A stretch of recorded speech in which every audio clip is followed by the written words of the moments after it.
আসসালামু আলাইকুম। শানুস mini world থেকে আমি শানু ঢাকা থেকে বলছি। ছোট্ট আরেকটা ব্লগ নিয়ে আপনাদের মাঝে হাজির হয়েছি। আমার সাথেই থাকুন, আশা করি আপনাদের ভালো লাগবে।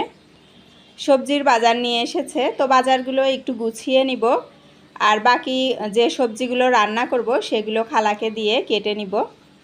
কচুরলতি খালা কেটে দিয়েছে, আর সাজনাগুলো আর ঢেঁড়স এগুলো আমি কেটে নিব।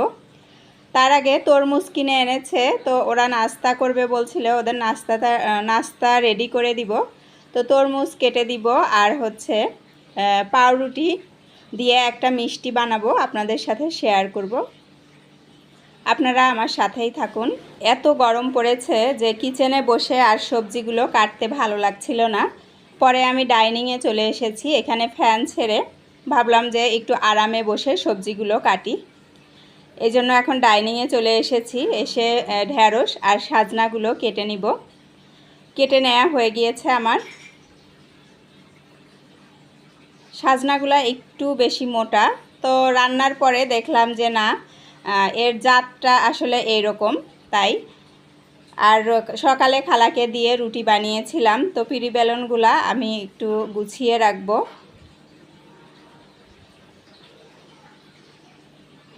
আর কাজের আগে যদি সিঙ্কের মধ্যে এলোমেলো হয়ে থাকে, থালাবাটি থাকে, এগুলো না আমার কাছে খুব বিরক্ত লাগে।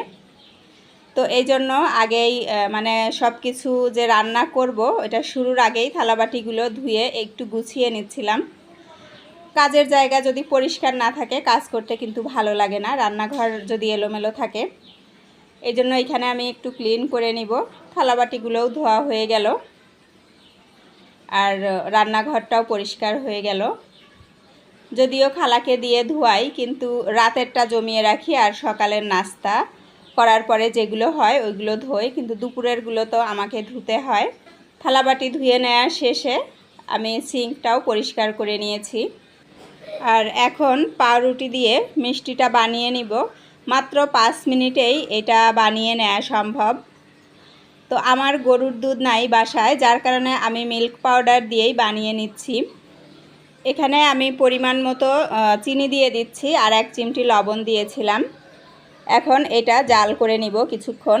চিনির মধ্যে লং দিয়ে রেখেছিলাম, ওইটা পড়ে গিয়েছে। লং দিয়ে রাখলে চিনিটা ভালো থাকে, একদম ঝরঝরে থাকে।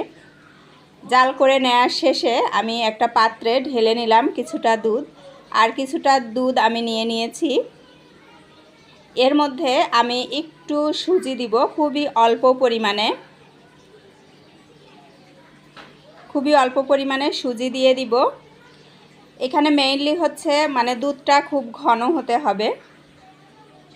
আর হচ্ছে মিল্ক পাউডার দিয়ে দিব কিছুটা, যেহেতু ঘন দুধ লাগবে, তো আমি জাল করে আর ঘন করলাম না, মিল্ক পাউডার দিয়ে ঘন করে নিলাম। আর দিব যেহেতু আমার ইয়েটা অল্প, এজন্য অল্প পরিমাণে কর্নফ্লাওয়ার দিয়ে দিলাম। এটা একটু জাল করে নিব কিছুক্ষণ। জাল করে নেওয়া হয়ে গিয়েছে আমার। এখন এটা নামিয়ে নিব,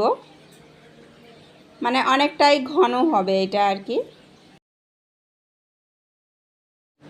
এখন পাউরুটিটা আমি পিস পিস করে কেটে নিব।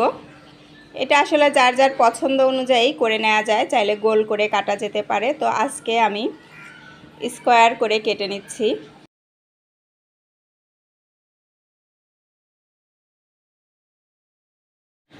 ব্রেডগুলো কেটে নিয়েছি। এখন যেটা আমি রেডি করেছিলাম পুরটা, সেটার মধ্যে আরও একটু মিল্ক পাউডার দিয়ে দিব। মিল্ক পাউডার দিয়ে মিশিয়ে নিব।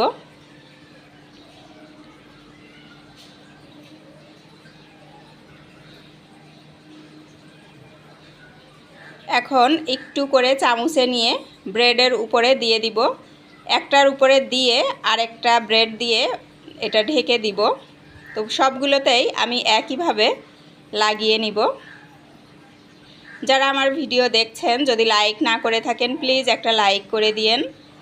আর নতুন কেউ দেখে থাকলে যদি চান তাহলে চ্যানেলটিকে সাবস্ক্রাইব করে নিতে পারেন।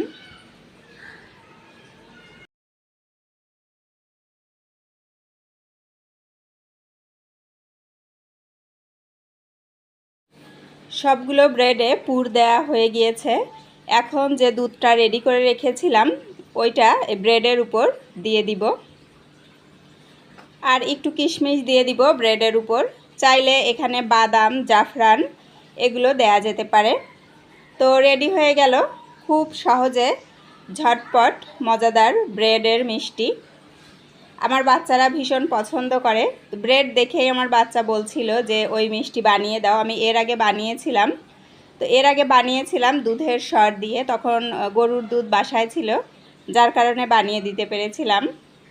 আজকে গরুর দুধ নাই বলে বিকল্প পদ্ধতিতে বানিয়ে দিলাম। আর যে সবজিগুলো কাটলাম সেগুলো কিন্তু আমি রান্না করতে পারিনি, রান্না করেছি অন্য কিছু, বাসায় গেস্ট ছিল। এই তো আমার টেবিলে খাবার দাবার রেডি। এখান থেকেই বিদায় নিচ্ছি আমি।